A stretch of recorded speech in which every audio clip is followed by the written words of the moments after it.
પ્રધાનમંત્રી નરેન્દ્ર મોદીની અધ્યક્ષતામાં મળી કેબિનેટની બેઠક.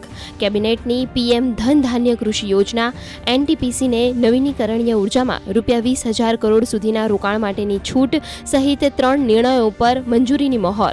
₹24,000 કરોડ દ્વારા કૃષિ યોજનામાં ઓછા ઉત્પાદનવાળા 100 જિલ્લાઓને બનાવાશે સશક્ત. પાકિસ્તાની ડ્રોનથી ભારતને નથી થયું કોઈ નુકસાન. સીડીએસ જનરલ અનિલ ચૌહાણે મેડ ઇન ઇન્ડિયાના ડ્રોનની કરી પ્રશંસા. કહ્યું, ઓપરેશન સિંદૂરની સફળતા આત્મનિર્ભર ભારતનું ઉત્તમ ઉદાહરણ. માનવરહિત હવાઈ વાહનો અને કાઉન્ટર યુએએસ સ્વદેશીકરણ અંગે વર્કશોપમાં કર્યું સંબોધન. સંસદના ચોમાસુ સત્રના એક દિવસ પહેલા 20 જુલાઈએ સર્વદળીય બેઠકનું આયોજન. સત્ર દરમિયાન સરકાર સંસદના બંને ગૃહોના સુચારુ સંચાલન માટે તમામ રાજકીય પક્ષોનો માંગશે સહયોગ. 21 ઓગસ્ટ સુધી ચાલશે સત્ર. આજે કોંગ્રેસની પાર્લામેન્ટરી દળની બેઠક પણ મળી. ગાંધીનગરમાં મુખ્યમંત્રીની અધ્યક્ષતામાં કેબિનેટની બેઠક. ગંભીરા બ્રિજ દુર્ઘટના, રસ્તાના સમારકામની કામગીરી, વરસાદની સ્થિતિ સહિતના મુદ્દે ચર્ચા.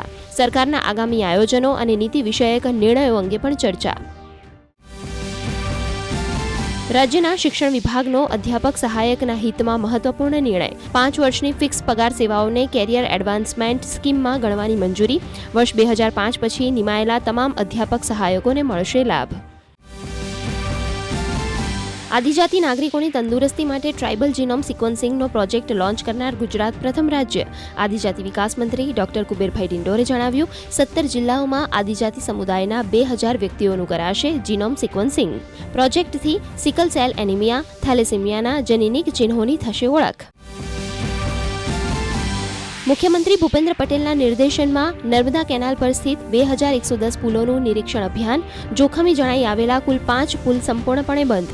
4 પુલને ભારે વાહનો માટે પ્રતિબંધિત કરાયા, તો 36 પુલને તાત્કાલિક અસરથી મરામત કામગીરી માટે બંધ કરવા વહીવટીતંત્રને અપાઈ સૂચનાઓ.